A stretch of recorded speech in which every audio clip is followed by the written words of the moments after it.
Terkadang ngeset pola pikir ini kita juga salah. Nah, gimana nih caranya? Ngeset pola pikir yang salah kayak kita sering banget dapat sebuah masalah. Kayak kita itu nggak berfokus pada bagaimana, tapi malah berfokus pada kenapa.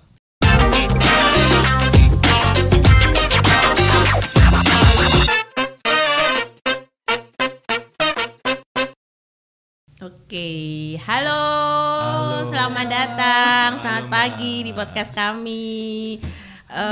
Seger-seger banget nih berdua. Ya kayak jeruk gitu kan ya. Terima kasih ya sudah datang ke sini dalam rangka mengobrol santai dengan saya dan teman-teman yang lain. Nah, sebelum kita mulai nih obrolan, lebih baik kan kalau kita kenalan dulu, tak kenal maka tak sayang. Jadi silahkan, monggo. Siapa yang mau kenalan dulu nih? Aku ya malah, aku kan laki-laki. Terus ngopo? Enggak sih, kan banyak teman-teman yang bilang ladies first, men first. Silakan. Anti mainstream. Iya, men first. Oke teman-teman, perkenalkan, nama saya Tri Widodo. Saya lebih suka dipanggil Dodo daripada Tri karena Tri milih cewek. Enggak loh padahal. Saya ini sama Mbak Ica ini dari Forum Genre Daerah Istimewa Yogyakarta. Di sini diundang buat senang-senang katanya. Iya benar, senang-senang. Kita cuman ngobrol senang-senang dan curhat-curhat. Masa nanti ada curcolnya? Iya, asik. Sekarang Mas Dodo ini kuliah, kerja? Alhamdulillah masih dipercaya untuk bisa kuliah. Oke, di mana Mas? Universitas Sarjana Wiyata Taman Siswa Yogyakarta. Milik Bapak Pendidikan. Wih, siapakah Bapak Pendidikan? Dicari ya di Google. Kuliah semester berapa Mas? Ya sampai saat ini masih dianggap semester 5. Masih dianggap semester. Emang kemarin dianggap semester berapa Mas? Semester 4. Oke. Jurusannya apa Mas? Psikologi. Oh, jadi emang ini cocok nih kalau nanti diajakin ngobrol soal tema yang satu ini. Asik. Nih. Oke. Terus yang ini sama Mbak siapa nih? Halo, kenalin aku Kairunisa, biasa dipanggil Ca. Aku sama Dodo dari Forum Generasi Berencana Daerah Istimewa Yogyakarta. Saat ini sedang menjadi spesies mahasiswa kurasa. Apa kui? Rapat sambat. Asik. Anyar kulaan. Ya itu. Jadi semester sama juga jurusannya? Enggak, aku semester 3 di Antropologi Budaya. Antropologi Budaya? Iya. Wow, aku dulu nyaris masuk situ loh. Nyaris banget gitu kan. Sidik nes kurang saidus. Asik. Jadi kita kan di sini ya, ini kita sedang menghadapi sesuatu peristiwa yang nggak pernah terjadi sebelumnya, pandemi kan, udah 2 tahun ini pandemi gitu kan. Efek pandemi ke teman-teman ini gimana sih gitu, terutama ke Dodo sama Ica sendiri gitu kan. Apakah pandemi ini ngefek ke kesehatan mental kalian gitu kan? Ada selam-selamnya, ada stres-stresnya gitu. Selama pandemi kemarin gimana perasaannya, kesehatan mental kalian? Siapa yang mau jawabnya? Siapa yang mau jawab? Sweet. Curcol ini. Curcol. Ini kelihatannya kayak curcol gitu kan kelihatannya. Sweet aku dong. Nah, sebenarnya kalau Dodo sendiri untuk dari awal pandemi banget tahun 2020 itu sangat kerasa banget ya. Kan itu dadaan banget dimana 2 hari sebelumnya Dodo itu masih ada acara nasional di UII di atas, dan itu bareng banyak orang. Oh, yang apa sih kayak Purnas Mapan itu dari semua Indonesia di situ. Nah, habis acara itu dapat kabar kalau Indonesia ada satu, langsung paranoid pasti ya. Begitu harus banyak orang, apalagi ada yang dari Jakarta kan, dari Depok. Pas banget dari Depok pertama. Depok, kumaha Depok ya. Ya kasus pertama kan di Depok kan ya, dan temen yang itu ada duga dari Depok, walaupun masih nggak sama daerahnya tuh. Denger Depok aja tuh, apaan ya, langsung paranoid. Langsung paranoid gitu. Jadi buat awal-awal pertama itu ya sedikit takut, apalagi kalau kita dapat berita pertama itu dari Wuhan yang orang mati sendiri. Ngeri banget itu. Dari mati sendiri ngajak temennya jadi mati bareng-bareng. Golek konco. Nah, itu kita langsung shock gitu, kayak awal-awal COVID itu kayak silent killer gitu ya. Tapi selama 1 tahun belajar dapat informasi-informasi sana sini, dari informasi hoax sampai informasi yang belajar akhirnya tahu sendiri cara bagaimana kita menangani COVID itu, sampai dalam titik kita nggak apa-apa ketemu sama orang COVID tapi kita prokes. Oh gitu. Jadi sampai posisi itu. Udah bisa adaptasi gitu ya. Cuman kalau secara mental sendiri nggak nggak ada efek gitu, ada depresi apa gimana gitu? Kalau dari segi pendidikan, kalau sebenarnya paranoid itu salah satu juga dari penyakit mental ya. Tapi dalam skala sangat minim. Seandainya itu duduk biarin paranoid sampai berkepanjangan sampai mengganggu gitu, itu bisa dibilang udah gangguan mental. Oh gitu. Jadi untung alhamdulillah Dodonya bisa menjaga gitu, apa sih? Beradaptasi kesantuy. Emang kelihatannya tuh orang santai tuh diberkahi kalau pas pandemi kayak gini gitu kan. Yang penting yakin kan. Santuy tahu nanti masuk isolasi. Jangan toh gitu kan. Kalau Ica sendiri gimana pengaruh efek pandemi ini ke diri Ica sendiri? Sebenarnya berpengaruh banget ya, karena waktu pandemi itu benar-benar aku baru ujian akhir. Ujian sekolah. Waktu dengar beritanya tuh langsung sama sekolah disuruh, ya udah kalian tetap ujian sekolah, tapi kalian harus sudah pakai masker, gitu kan. Terus habis itu nggak lama tiba-tiba dibilang UN di cancel, padahal kan udah persiapan dari dulu banget itu. Terus langsung ngedrop banget itu ya. Iya, ngedrop banget. Habis itu juga yang awalnya habis UAS itu mau ada acara dari sekolah kayak jalan sehat, nggak jadi juga itu. Iyalah jelas. Iya, terus tiba-tiba ya udah kita libur 2 minggu dulu ya. 2 minggu tapi sampai sekarang. Jadi mulai dari itu sampai lulus kalian nggak ada kegiatan di sekolah sama sekali? Nggak pernah. Lulusnya juga virtual berarti? Betul banget. Aduh ya ampun, rasanya gimana tuh lulusan virtual gitu rasanya? Iya sedih banget ya, sama waktu itu teman-teman sekelas juga banyak yang dari perantau, teman-teman merantau langsung balik gitu. Ya ampun sayang banget, nggak ada sharing momen gitu ya. Ya Allah gitu. Ya, susah gitu, banget. Sedih banget sih rasanya, kayak udah gitu waktu pandemi lagi rame-ramenya tuh kan pengumuman SNMPTN, akunya gagal kan, nggak bisa ketemu temen, nggak bisa cerita-cerita, ya udah nangis sendiri. Aduh bayangin iki wes ya ampun grantes banget kayak nelongso gitu. Nelongso banget di kamar ya ampun. Sendiri.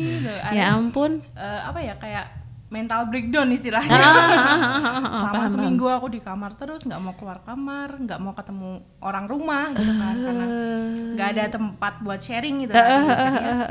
Ya udahlah, akhirnya aku berusaha bangkit sih, kayak ya mau gimana lagi, emang takdirnya udah kayak gitu kan. Nggak ada temen, ya udahlah hadapi aja lah sendiri. Kayak gitu. Wow. Terus kan kalau Ica tadi cara menghadapinya tuh dengan apa sih? Ya udah dihadapi aja gitu kan, tapi dapat strength, dapat kekuatannya tuh dari mana sih? Adakah temen yang mendukung atau Ica sendiri yang kontemplasi atau gimana gitu? Jadi apa sih strateginya Ica kemarin bisa sampai survive dan keluar dari lubang hitam? Gua untung nggak lubang buaya. Lubang buaya Anda. Enggak loh, lubang buaya itu tempatnya jenderal. Ke kegelapan gitu tuh gimana sih Ica ceritanya? Itu awalnya kan emang sedih banget tuh karena nggak keterima. Terus habis itu tahu teman-teman yang lain keterima kan kayak lebih terpuruk lagi gitu. Aku pernah berada di posisimu, kan? Tapi tanpa pandemi pun sudah berat, apalagi dengan pandemi gitu kan. Iya benar. Udah akhirnya waktu itu aku kerjaanku cuma scroll Twitter gitu kan. Akhirnya nemu postingan yang apa sih namanya, kayak membangkitkan semangatku, kayak sampai kapan sih kamu mau bersedih terus, sampai kapan kamu mau berpasrah sama takdir gitu. Oke. Terus dari situ aku kayak iya juga ya, kalau misalkan aku cuman diem aja nggak mau belajar buat apa SBMPTN, nggak mau nyari usaha yang lain, ya gimana masa depanku gimana gitu. Terus akhirnya ya udahlah, mulai dari detik itu akhirnya aku mencoba bangkit, mencoba belajar dari awal lagi, mencoba peruntungan di berbagai tempat. Alhamdulillahnya keterima di antropologi budaya itu. Oh, wow, berarti emang benar strugglingnya itu benar-benar struggling diri sendiri gitu ya, benar-benar lawanmu adalah dirimu sendiri gitu kan, jadi pikirannya sendiri kan ya gitu. Oh ya ampun. Terus kalau Mas Dodo gini sendiri gimana? Pernah ada struggling selama ini nggak? Selama COVID dan cara menghadapinya Mas Dodo? Tadi selain santuy tadi ngapain aja gitu? Apa mungkin curhat-curhat, curcol gitu kan? Tapi sebenarnya proses dari paranoid untuk menuju tahu itu enggak sesimpel itu ya. Sesimpel itu. Jadi ini nih yang pengen aku korek nih, apa yang kau lakukan? Yang pasti ya, kan udah sedikit belajar tentang di kampus kan juga belajar tentang bagaimana kita move dari sebuah keterpurukan. Tapi yang paling penting inti dari sebuah perubahan itu adalah pembelajaran. Oke, pembelajaran. Jadi selalu ada hal baru yang bisa dipelajari dari setiap peristiwa. Kan sempat dari April ya, itu April sampai Juli. Nah, itu sebenarnya masa-masa buruk juga. Kan pandemi, nggak bisa kuliah kan, kerjaan dirumahkan. Kerjaan dirumahkan, lebih tepatnya dirumahkan secara permanen ya. Kan kuliah sambil kerja tuh, kuliah sambil kerja dirumahkan. Semester selanjutnya itu baru berasa banget. Nggak punya uang buat bayar SPP. Aduh. Nggak bisa kerja kan, nggak bisa kemana-mana, nggak bisa kerja, stres di rumah, takut di mana-mana. Tapi akhirnya belajar sendiri di rumah tuh apa yang bisa dilakukan sih, apa yang bisa dilakukan di rumah. Ternyata banyak juga yang bisa dilakukan di rumah. Salah satunya adalah ngisi pelatihan kayak gitu. Oh gitu, pelatihan virtual gitu pelatihan virtual. Dan ya sedikit banyak bisa membuat beli es teh lah. Es teh masak gerobake. Es teh Indonesia tapi. Ternyata malah rezekinya di tempat lain. Itu mulai itu kan pas banget dipilih jadi media di kampus kan, maksudnya di UKM kampus, terus malah jadi banyak belajar tentang desain. Jadi nggak kerja malah dikasih pelajaran desain. Jadi hampir setiap hari desain. Nah, setelah itu baru tahu nih sebenarnya di rumah pun di masa pandemi itu juga bisa berkegiatan. Berkegiatan nggak cuma yang di kampus harus datang ke kampus belajar. Ini di rumah pun kita juga harus bisa belajar. Terus sampai dapat kata-kata sih. Kata-kata bagus nih. Ini dapat story, ini jadiin story habis ini. Kemudahan dan kesusahan itu ada di garis lurus linear yang sama.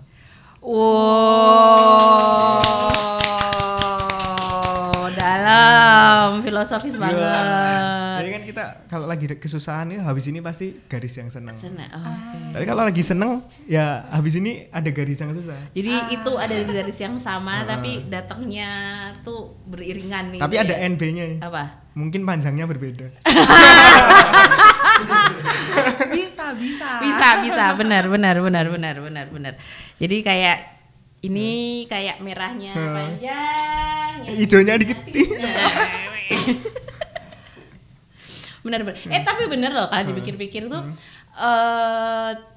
kalau alam semesta atau Tuhan atau apalah nanti teman-teman yang percaya gitu kan, itu nggak pernah mungkin ngasih semuanya tuh susah terus, itu nggak pernah gitu kan. Mesti itu ada senangnya gitu kan. Cuman permasalahannya kita gimana mencari senangnya tuh kadang tergantung dari kita sendiri gitu kan. Kalau kita udah pola pikirnya bener negatif terus gitu ya susah gitu kan. Terkadang ngeset pola pikir ini kita juga salah. Gimana nih ngeset pola pikir yang salah kayak kita sering banget dapat sebuah masalah. Kayak kita itu nggak berfokus pada bagaimana, tapi malah berfokus pada kenapa. I see, betul banget. Kenapa aku seperti ini, kenapa situasi seperti ini, kenapa orang-orang di sekitarku gitu. Mereka lebih fokus ke itu. Tapi yang intinya adalah bagaimana kita keluar dari situ, bagaimana kita mengendalikan itu. Nah, terkadang kalau kita salah memfokuskan sebuah masalah, itu penyelesaiannya juga bakal salah. Bener, ini light bulb moment banget nih buat aku, udah culing gitu, kayak twing gitu.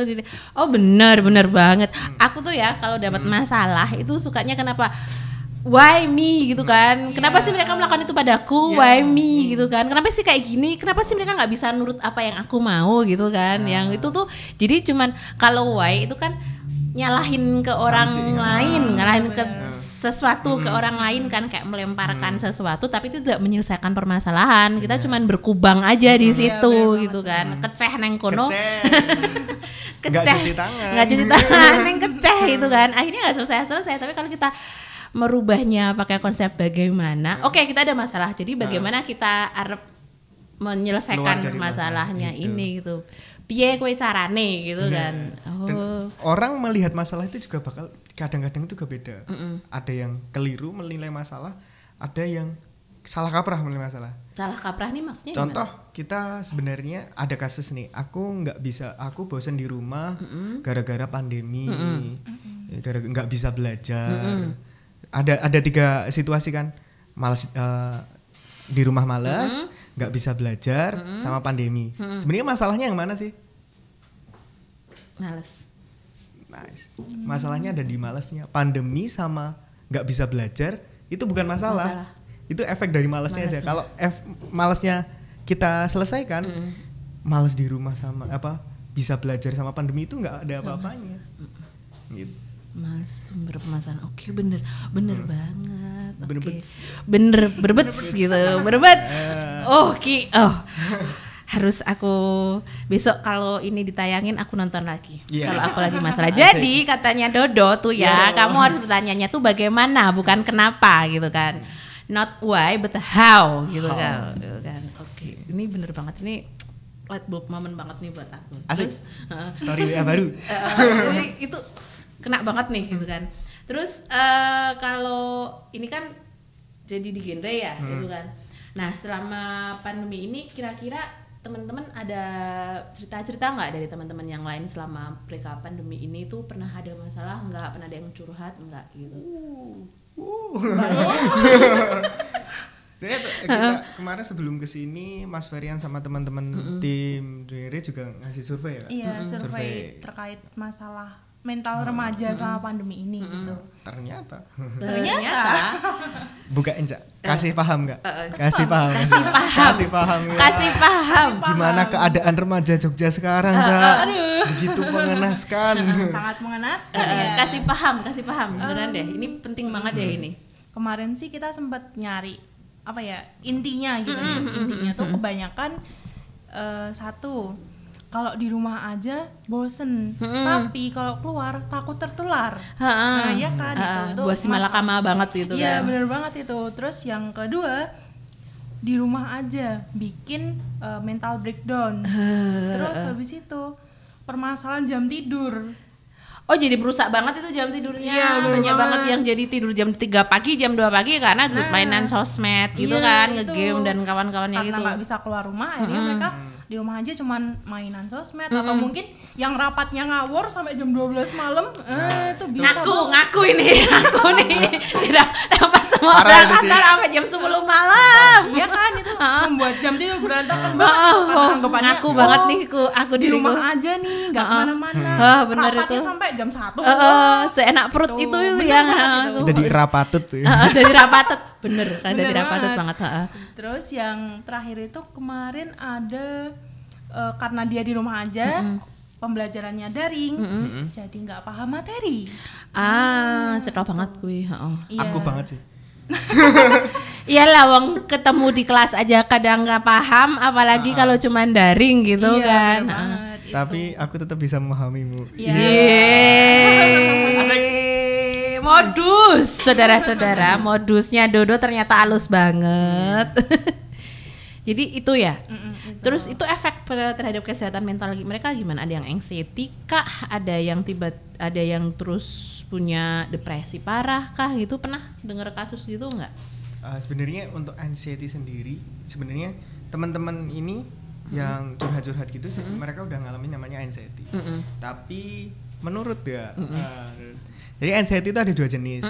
Anxiety pada kehidupan normal, setiap orang pasti mengalami anxiety.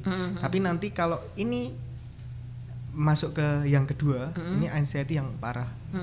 Dimana kalau dia udah merasa terganggu, orang di sekitarnya merasa terganggu, itu yang perlu harus diobati. Sampai ngefek ke orang di sekitarnya perilaku dia dan kesehariannya dia gitu ya. Jadi teman-teman kalau merasa anxiety itu sebenarnya wajar, manusiawi gitu. Anxiety itu sangat-sangat manusiawi. Yang perlu diwaspadai loh, kita udah merasa terganggu dan orang-orang di sekitar kita merasa terganggu. Nah itu udah dinamakin gangguan mental. Oh gitu.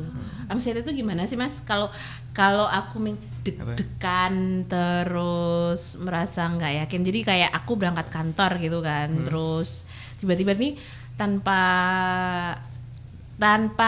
pencetus atau tanpa apa-apa tuh tiba-tiba rasanya deg-degan gitu kan, deg-degan gitu. Tapi kenapa ya kayak ada sebuah kayak berpikir mesti nanti ada apa-apa deh di kantor gitu kan tuh mesti ada apa-apa deh di kantor padahal sebenarnya juga enggak gitu kan tapi udah negatif thinking dulu gitu kan gitu tapi ya udah deh gitu. Kalau aku sih orangnya dicuekin kayak santuy gitu santuy itu tadi kan jadi kelihatannya bakal ada apa-apa deh di kantor ada deg-degan gitu. Itu termasuk anxiety enggak atau cuman bisa disebut tapi dalam tingkat yang sangat rendah. Oh gitu. Jadi kalau yang udah parah banget itu yang sampai nggak bisa kemana-mana gitu ya. Kalau seandainya kita arahin ke COVID ya, anxiety-nya mungkin dia jadi kebersihan terlalu konsen terhadap kebersihan, megang apa dikit cuci tangan. Yang misofobia gitu yang gitu ya. Itu kan udah mulai mengganggu dia dan orang sekitarnya. Nah itu perlu dikonsultasikan ke orang yang lebih ahli gitu kan. Tapi kalau seandainya cuma deg-degan itu wajar.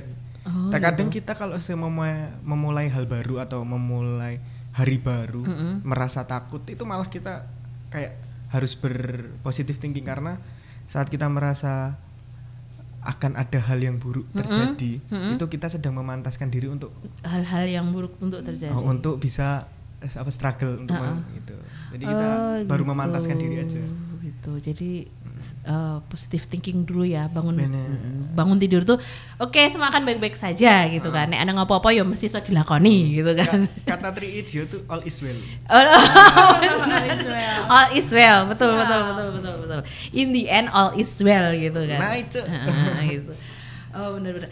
Nah tapi ini curhat sih ya gitu kan. Karena aku tuh punya keponakan sepupu yang seumuran Dodo sama Ica gitu kan. Emang tahu umur kita?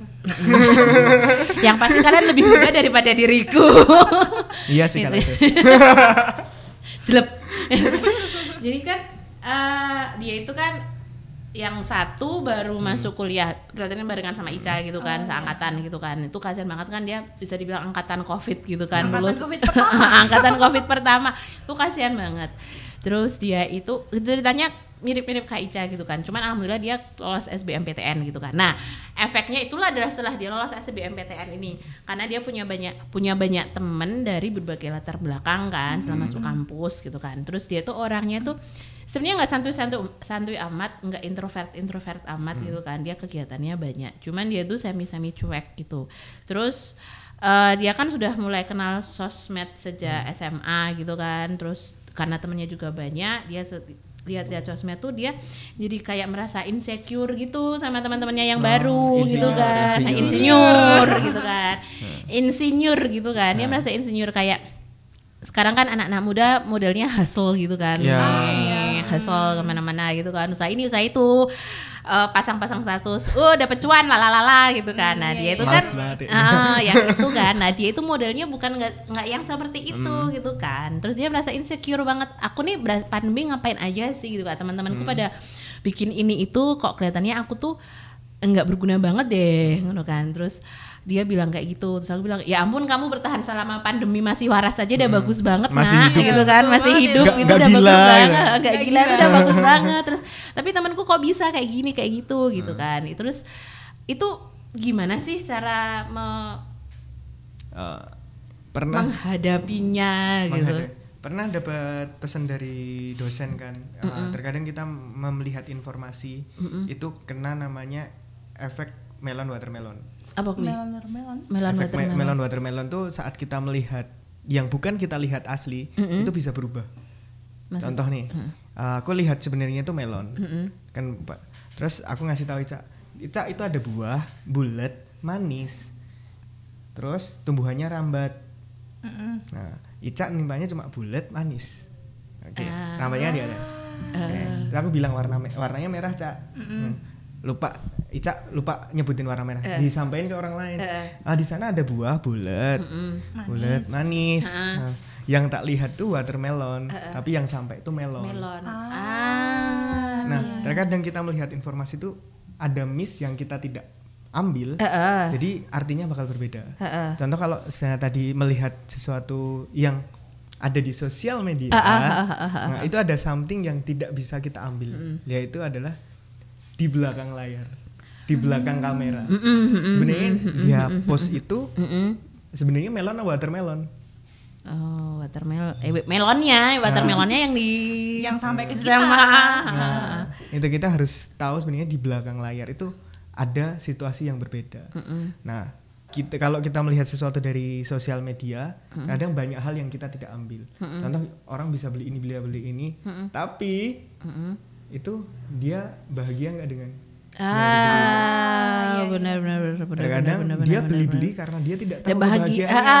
Jadi kita beli aja. Betul. Kita udah punya kebahagiaan sendiri, ngapain harus beli? Gitu. Jadi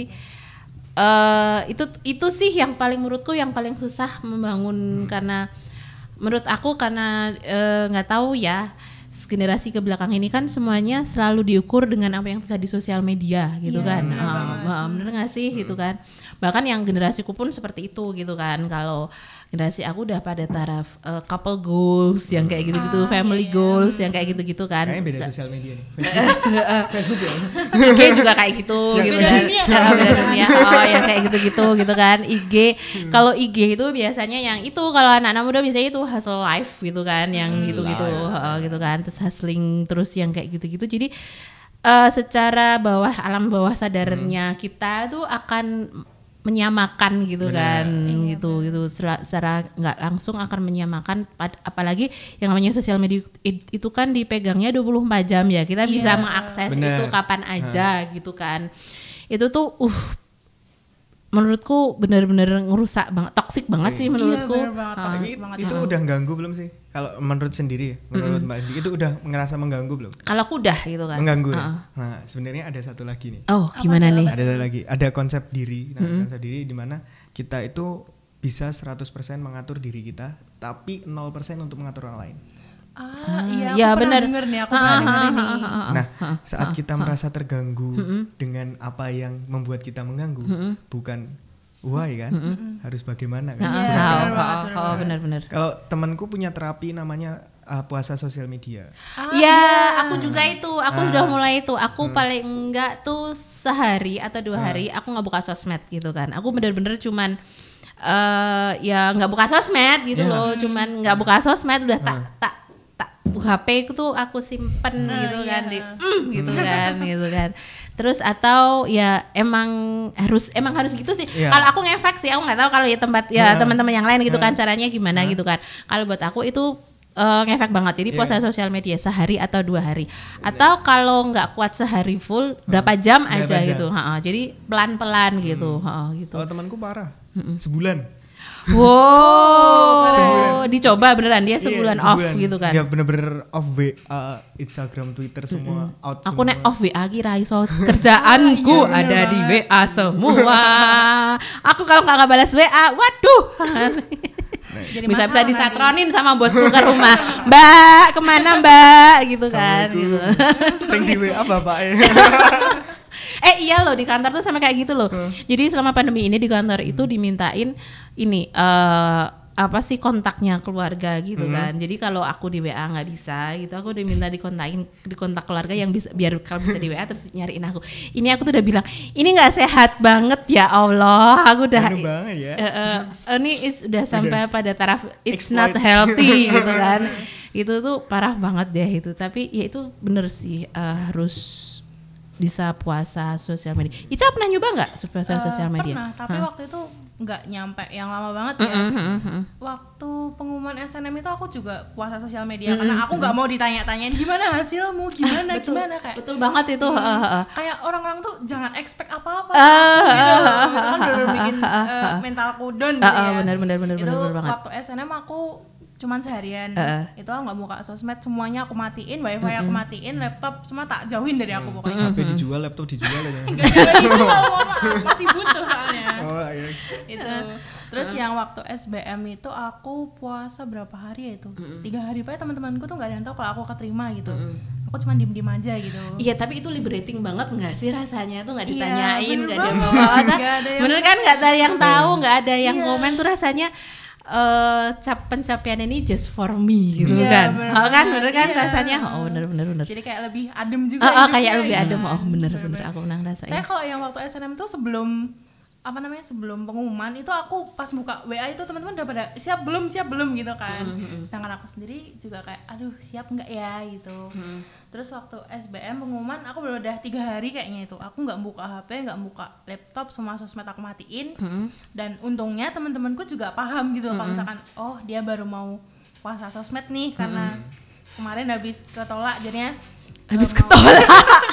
Kayak sedih banget ya ketolak ketolak. gitu. Masih bisa balikan nggak? Iya. Kalimatnya ketolak.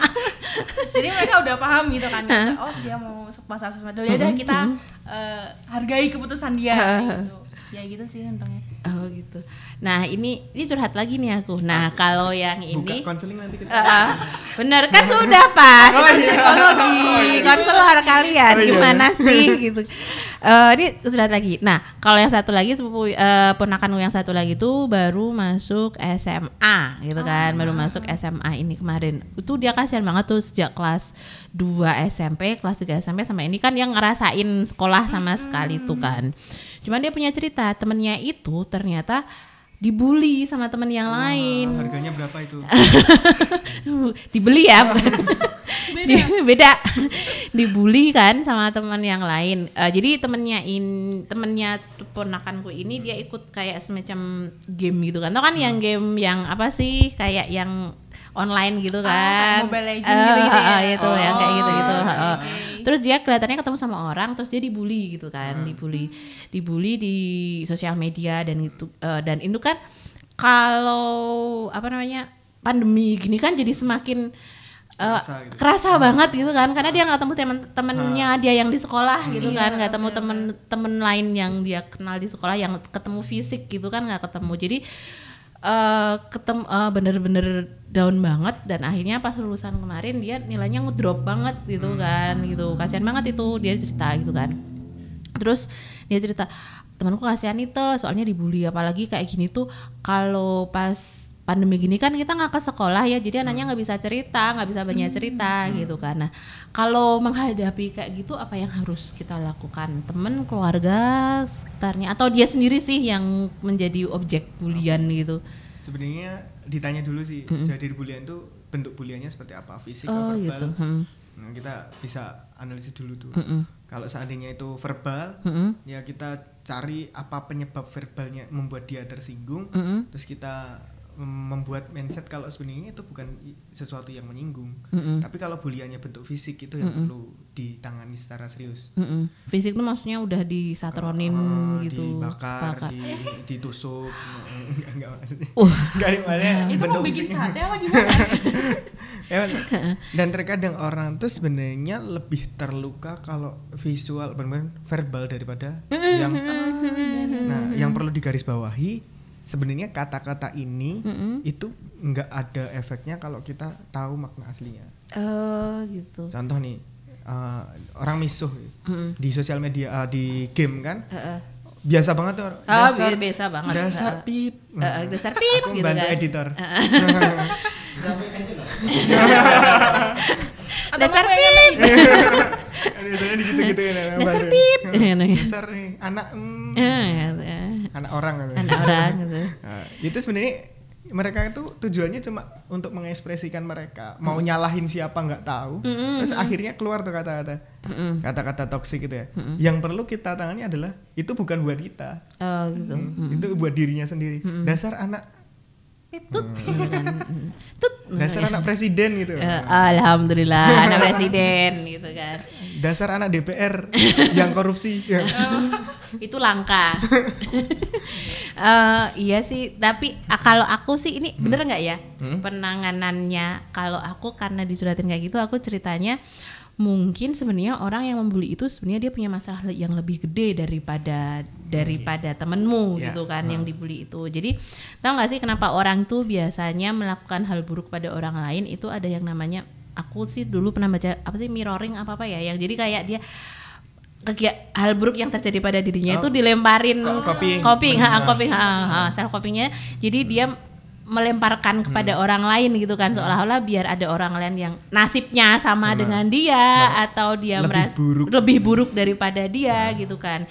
Jadi mungkin temenmu yang dibully itu, yang ngebully temenmu itu, jadi temenmu yang ngebully temenmu itu mungkin sebenarnya permasalahannya itu dia lebih gede daripada temenmu gitu kan. Dia nggak ada tempat lain yang buat melampiaskan, terus dia ketemu sama temenmu kan orangnya baik kan, jadi aku juga kenal si anak ini, dia kan anaknya baik gitu kan, nggak neko-neko gitu kan, ya main ngegame aja gitu kan, nggak neko-neko cari temen gitu kan.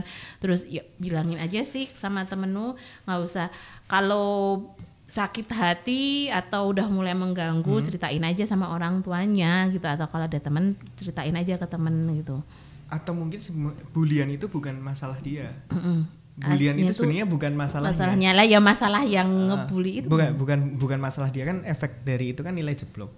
Nah sebenarnya kita juga harus tahu nih, selain bulian, mungkin bulian itu adalah alibi untuk aku kenapa sih nilai jeblok, aku dibully. Bisa juga. Nah, ini sebenarnya patut diarahkan ya. Jadi masalah yang timbul itu kadang kita penyimpulan penyebabnya juga keliru. Nah itu kalau seandainya udah mengganggu banget disarankan untuk ke psikolog sih. Tapi kalau mau mengobati diri sendiri, ada ini sebenarnya biasanya dilakukan oleh teman-teman konseling. Ini seandainya kita punya 10 masalah, untuk menyebabkan satu yang jadi problem kita. Kita analisis itu sebenarnya yang benar-benar masalah yang mana sih. Nah saat kita udah ketemu, terkadang kita nyebutin 10 masalah, yang benar-benar masalah itu cuma 2, 3. Benar. Ya itu tadi Kak, yang malas. Malas COVID atau ada malah sebenarnya saat buliannya sudah nggak ada, tapi masalah yang intinya itu masih ada. Inti masalahnya masih ada, tetap aja nilainya bakal jeblok. Oke, jadi memang harus digali lebih dalam ya, jadi gitu. Oke. Dan perlunya kalau itu konseling. Perlunya. Ya sih, aku nih pengen, mumpung kita ngomongin masalah kesehatan mental nih, aku pengen menormalisasi bahwa konseling itu nggak apa-apa loh sebenarnya. Pergi konseling itu nggak apa-apa, konseling itu sehat banget gitu kan. Dan kalau perlu memang kita harus konseling gitu kan. Pengalaman aku dulu pernah punya depresi. Aku dulu pernah depresi. Aku pengakuan ya, dulu pernah depresi parah banget gitu kan. Depresiku parah banget. Aku sampai pada taraf yang benar-benar suicidal thought gitu, yang sampai kayak gitu kan, sampai nggak ada kenapa tiba-tiba nangis gitu kan. Sering. Itu terus aku dulu sempat sampai yang karena aku naik mobil gitu kan, kalau dari kantor aku suka ke lembah nyari tempat yang sepi, terus aku nangis di mobil lama banget. Itu aku sampai kayak gitu kan. Itu aku sampai kayak gitu. Terus aku mikirnya aku mikirnya nggak apa-apa lah, pokoknya kebiasaan orang zaman dulu tuh kan nggak usah dipikir, pokoknya jalan terus gitu kan. Akhirnya numpuk.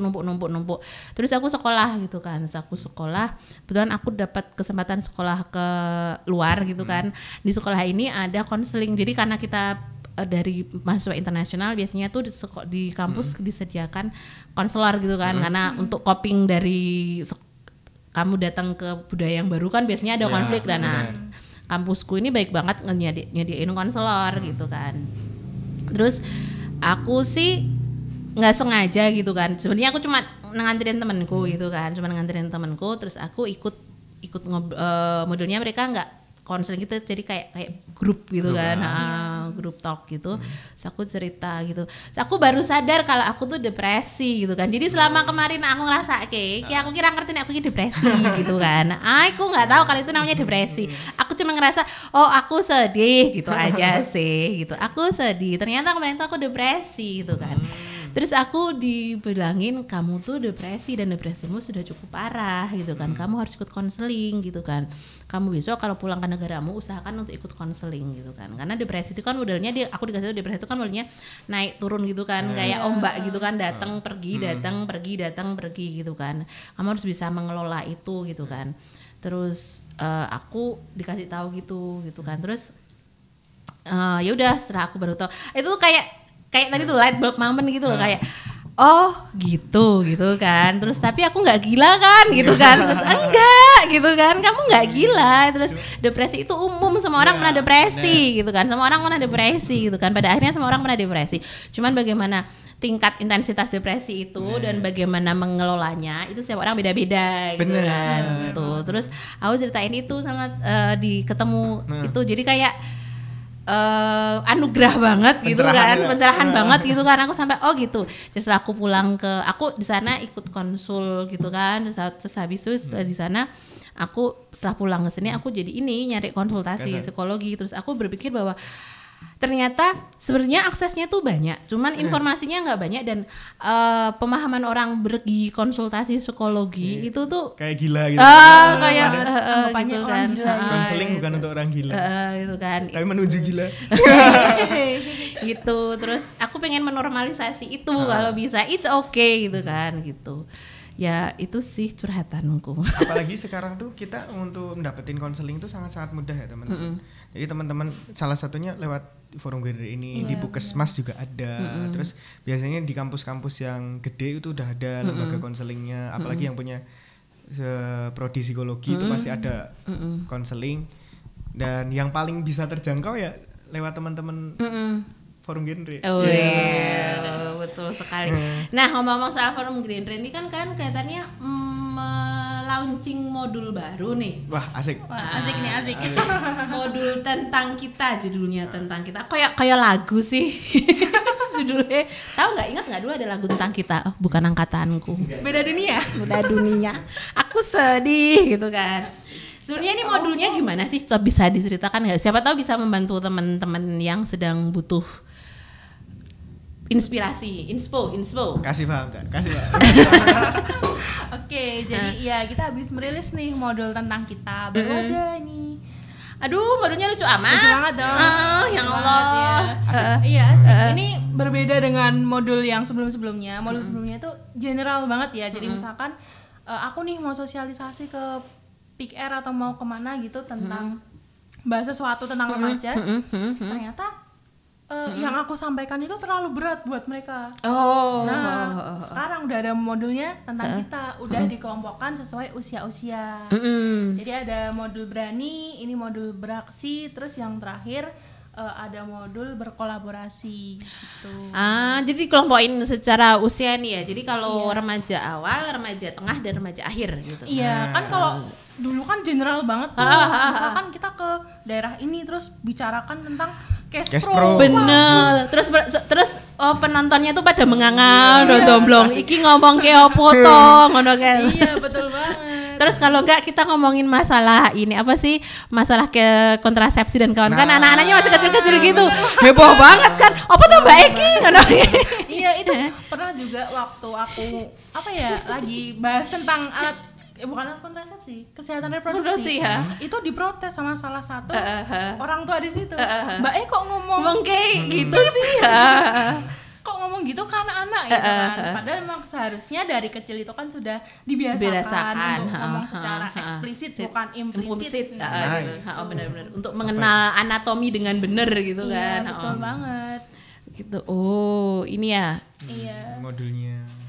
Ini jadi dikelompokin secara umur. Jadi materi yang disampaikan itu disesuaikan dengan kemampuan menangkap mereka dan kemampuan sesuai dengan kebutuhannya umurnya mereka gitu. Iya benar. Kalau dari yang aku baca-baca nih, yang modul ini yang buat remaja awal 10 hingga 14 tahun itu bahas tentang Cara mengenal diri sendiri.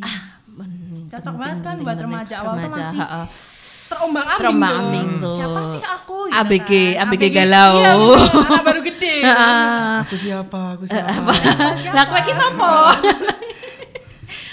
Lagi galau-galaunya tuh bener banget itu, Iya, bener banget, bener. Kalau yang di modul usia 15 hingga 19 tahun itu dia lebih ke mengenal lingkungan dia. Iya, Ya karena kan? udah mulai keluar kan, udah mulai jadi mahasiswa, udah mulai jadi remaja tengah gitu kan, udah SMA tuh udah sayapnya semakin lebar. Salah informasi dikit aja di umur-umur itu bisa salah Banget, bener. Itu pengalaman banget nih temanku tuh yang salah pendidikan reproduksi ya, salah pendidikan case pro-nya. Beneran banget itu salah pendidikan case pro-nya tuh sampai nikah tuh asumsinya juga salah gitu loh maksudnya itu. Jadi kayak cewek itu kalau mens itu nggak boleh ini, nggak boleh itu, nggak boleh ini, nggak yang model-model kayak gitu. Nggak boleh makan nanas, nggak boleh minum yang nggak boleh yang nggak boleh minum air berkarbonasi, yang nggak boleh kayak gitu sampai kan itu nggak ada hubungannya banget ya sebenarnya gitu kan. Cuman karena dia pendidikan kespronya salah dari mulai dari remajanya itu sampai sekarang tuh nggak ya salah persepsi gitu sampai tua, sampai dia punya anak itu ya salah gitu kan. Terus aku nggak ada hubungannya deh Bu, ya nggak, dari dulu tuh kayak gini. Kelihatannya nggak ada deh aku kan, jadi terus aku harus ngajarin kespro nih. Kayak kata-kata dari dulu itu udah ngalahin S1 Iya, ya. Benar. Dari dulu kayak gini loh. Ya, ngajarin deh ini ya. Terus gitu. Kan aku sayang sama, aku berasa sayang aja kalau anaknya juga salah info gitu kan. Jadi kan menurun gitu kan bergenerasi. Waduh, kekeliruan yang merantai. Kekeliruan yang merantai itu yang paling yang ini sih gitu. Jadi bener banget nih kenapa modul ini penting itu soalnya itu. Jadi ilmu yang kita sampaikan juga nyampe bener dan bisa pesannya tuh juga nyampe bener dan bisa diserap dengan bener banget. Apalagi kalau kita udah punya persepsi tentang sebuah ilmu ya, saat ilmu baru masuk tuh tetap susah. Bener banget. Soalnya udah kepantek banget nih di sini, wes ditek, wes dipaku gitu kan, buka paku nih wes angel gitu kan. Terus modul tentang kita tuh hadir biar pas. Ada masalah IMS, HIV, AIDS, ada masalah gender juga. Ini lengkap banget. Ini yang kalau nggak salah modul berkolaborasi. Usia remaja akhir, usia 20 hingga 24 tahun. Itu udah mulai ke batasan diri. Sejauh mana sih kita bisa melangkah? Nah, itu yang jarang banget diajarin sama orang tua kita, soal masalah batas diri gitu kan, soal konsen, soal apalagi kita orang Jawa itu dibilang nggak enakan gitu kan, gitu kan, Railo, jangan sampai bikin orang lain kecewa, yang model-model kayak itu kan, yang nggak enakan gitu kan, padahal itu kan penting ya kalau emang sudah membuat kita merasa tidak nyaman. It's okay kalau bilang tidak gitu kan. Karena orang Jawa itu kan nggak bisa bilang tidak kan. Kan? Maunya iya aja. Maunya iya aja gitu. Nggih mboten kepanggih ngono kan. Nggak bisa bilang tidak tapi bisa bilang mau. Itu penting banget loh, apalagi buat remaja sekarang gitu kan. Soalnya ini sih kasus-kasus ini loh, kekerasan berbasis gender online yang kayak gitu-gitu. Itu kan dimulai dari ketidaktahuan antar batas diri gitu kan. Kan antara value batas diri dan konsen itu mereka nggak paham gitu loh. Jadi kayak kalau dikibulin sama pak boy gitu kan,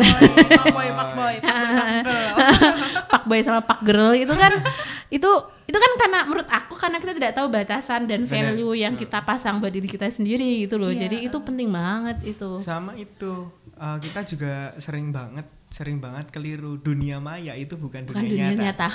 Gitu kan. Dunia nyata. Dan netizen itu bukan satu. Iya. Netizen banyak. Netizen itu ada banyak bener. Kadang kan kita menyalahkan, gimana sih menurut netizen gini salah karena netizen bukan satu, dia banyak. Kamu pun kalau di orang banyak pasti salah.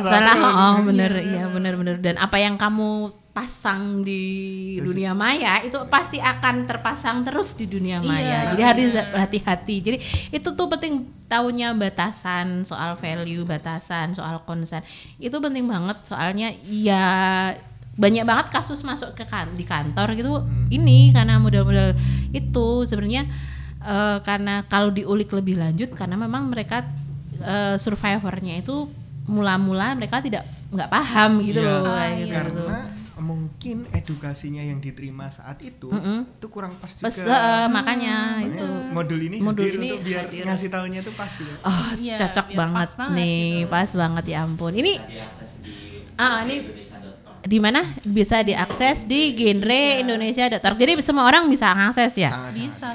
Oh, bisa langsung dulu. Gratis? Gratis. Wow. Bayar kuota internet. Beda lagi tuh. Listrik barang neng ono. Beda cerita. Bisa genre.indonesia.org. ORG. Ini bagus banget. Aku jadi pengen download. Soalnya sebagai orang yang aku tuh nggak tahu kenapa tapi ya ponakan-ponakanku, teman-temanku tuh sukanya curhat gitu loh. Karena aku juga soalnya orangnya sering curcol kan. Jadi berasa tuh nanya kelihatannya enak deh curhat sama lu gitu kan. Padahal cuman gara-gara ya padahal aku nak disurhati ya bingung gitu kan. Jadi ini katanya perlu aku download gitu untuk jadi buku pegangan. Bisa. Ya gitu kan. Soalnya aku kadang ya itu kayak banyak curhat dan menurut aku ini juga bisa dipakai buat orang tua kan ya berarti. Bisa. Buat segala kalangan bisa ya. Namanya kalau orang tua ngasih itu namanya parenting.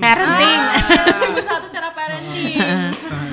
Itu ada kalau kalau orang tua bisa pakai itu kan lumayan ada pegangan baru karena ya bukannya nyalain ya ilmu yang mereka dapat itu kadang udah kuno. Up to date gitu kan nggak yang aku ceritain tadi gitu kan. Kalau ada pegangan yang bisa dipahami lebih gampang gitu kan itu akan membantu banget. Sesi berikutnya nih kita sebelum selesai kita ada permainan gitu kan. Ada permainan kita akan mainan unik sekali terus pilih salah satu pertanyaan atau pernyataan tersebut, baca dengan keras dan sampaikan jawaban kamu dan jelaskan kenapa. Gitu. Asik. Nanti kita main barengan gitu kan. Okay. Silakan diambil satu-satu. Aku dulu deh ambil. Soal gimmick. Itu kan. Ini buka. Dibuka. Jilat. Dibaca. Dicelupin. Apa nih? Oke, pilih mana nih? Which one do you prefer? Kok pas banget ya? Iya tuh makanya Pidinim dan krunya tuh kelihatannya punya kemampuan cenayang deh. Kayaknya emang sengaja nih. Siapa nih yang mau baca dulu? Jangan aku dong. Aku. Apa nih? Ini relate banget nih. Nggak punya duit saat pandemi atau nggak punya support system saat pandemi? Susah loh tuh. Pilih yang mana? Karena support systemnya duit. Bener. Money cannot buy you happiness, but it can give you happiness. Pilihan yang sulit banget. Gak punya duit saat pandemi atau gak punya support system? Nah support systemku duit. Money cannot buy you happiness, but it can buy something for your happiness. Bener kan? Jadi siapa nih? Harus milih nih. Apa dong? Aku gak punya support system ya, karena support systemku duit. Jadi support system, money. Money ada support systemku. Ada support systemnya, oke. Tapi itu apa sih? Kasunyatan urip banget rasih. Iya. Hidup itu nggak perlu uang, tapi untuk hidup kita perlu perlu uang. Saya itu kasunyatan urip banget ya ampun, maklep. Terus Ica apa, Cak? Aduh. Punya pacar romantis tapi sering ditinggal atau nggak romantis tapi jadi prioritas. Wah. Apa ya? Asik. Apa ya? Mending nggak punya pacar. Kan kamu jomblo, Cak. Terus kenapa kalau jomblo? Jomblo kan yang penting jomblo itu nasib, single pilihan. Iya, bener. Apa ya? Jujur aku nggak punya pengalaman nih percintaan yang sangat mendaki-daki gitu. Gunung dong. Mungkin yang nggak romantis tapi jadi prioritas sih. Iya. Itu tapi ditinggal terus. Menyedihkan dong. Kalau aku nih ya, ini dihujat netizen se-Indonesia atau dibenci orang tua sendiri? Ya. Waduh. Ya. Kalau aku mending dihujat netizen se-Indonesia deh daripada dibenci orang tua sendiri. Terus dibenci orang tua sendiri itu sakit banget. Iya benar. Soalnya kita sering ketemu banget ya. Sering ketemu banget dan nggak cocok-cocoknya kita sama orang tua gitu kan. Tetap aja mereka kan orang tua kita ya gitu kan. Attachment itu Alasan masih ada. Alasan Alasan untuk kembali dan attachment itu masih ada. Relasi itu masih ada, mau seburuk apapun gitu kan masih ada gitu loh. Mesti kalau dihujat netizen se-Indonesia mah netizen ini tinggal matiin HP selesai. Tapi, iya benar. Tapi kan orang tuanya Mbak juga Dan termasuk netizen.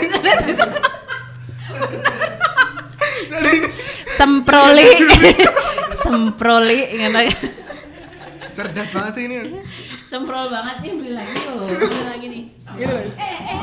habis ya. Sampai habis. Ini kamu milih Bang. Ini beneran dikerjain pidinim kita. Udah dikerjain Minta. begini. Oke, makasih. Tak kasih 2 Cak, biar aku 1. Mbaknya 2. Kamu 1. Kok gitu? Kayak gitu. Itulah konsep hidup.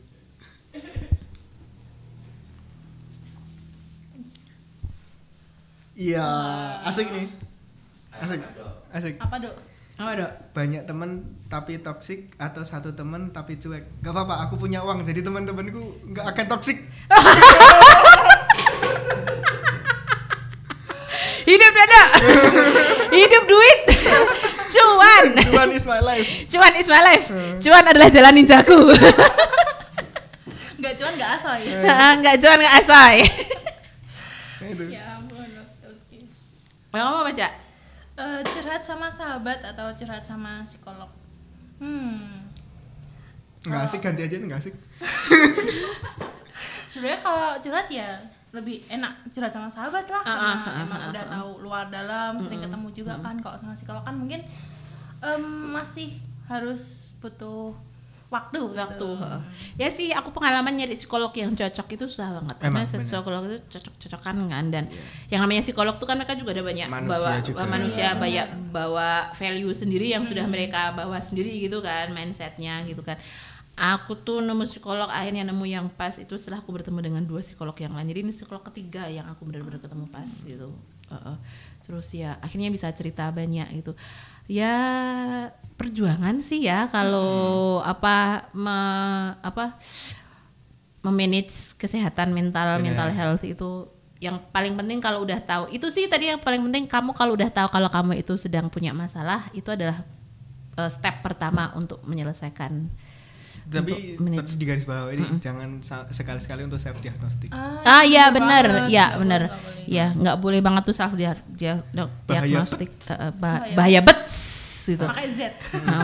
Jadi mending kalau kamu nggak yakin itu tadi, makanya penting banget menormalisasi pergi ke psikolog, pergi konseling itu biar nggak self diagnostik. Jadi biar nggak salah gitu kan, biar nggak salah orang salah kedaden nek jarane. Tuh. Ini punya aku ya. Ini pertanyaannya, punya pacar posesif atau orang tua konservatif? Ini susah nih kalau ini menurutku. Krik. Pertanyaannya gini amat ya. Orang tua aku mending punya orang tua konservatif deh.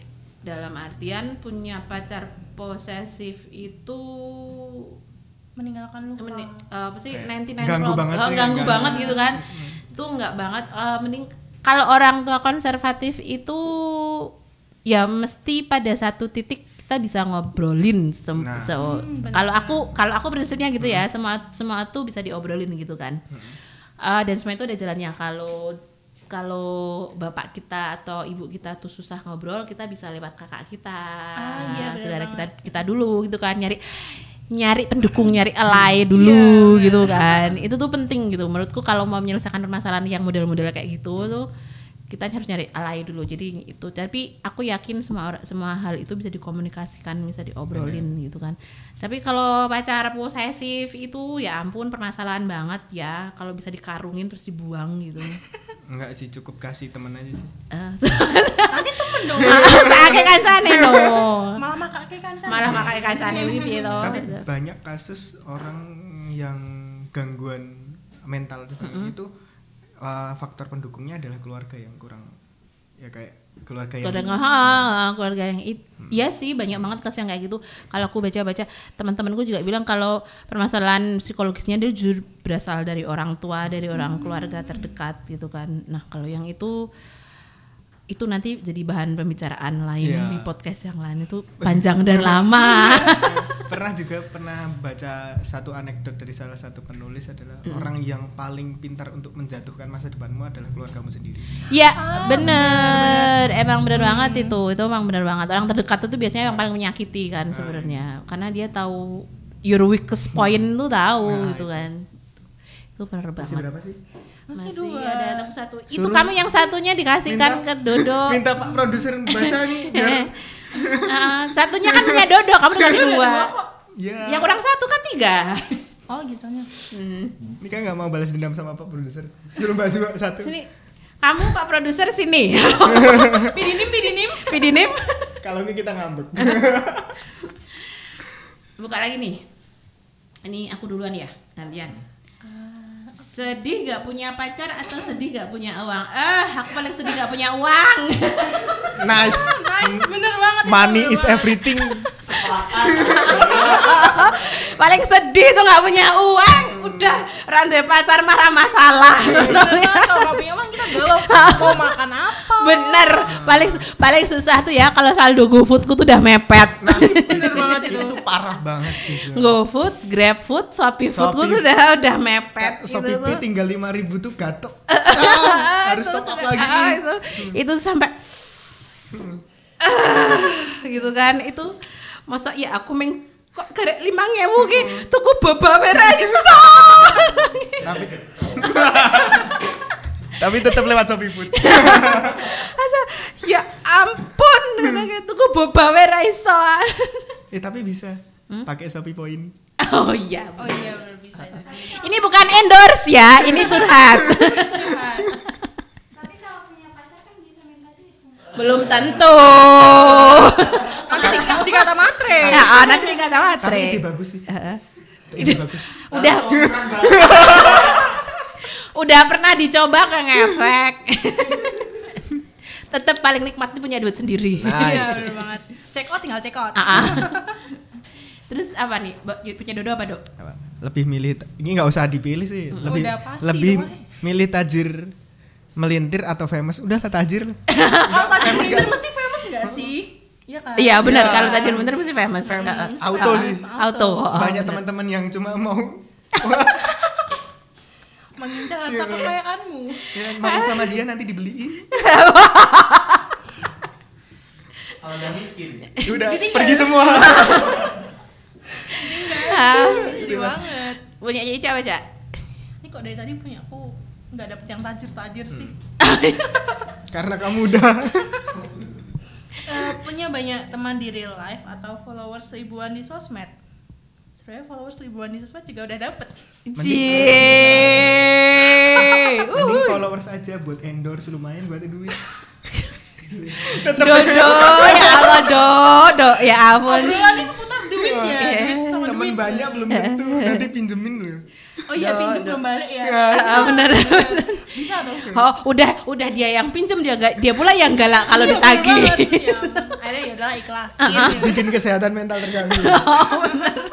Pengalaman banget. Oke, ya ampun. Ini seru banget. Cuman dari tadi Pak produser itu Pak Pidinim itu sudah melihatku dengan pandangan. Wah, asik. Itu kan. Ada yang mau disampaikan lagi nggak buat teman-teman genre atau teman-teman yang lain yang akan menyaksikan dan mendengarkan podcast ini? Pesan-pesan.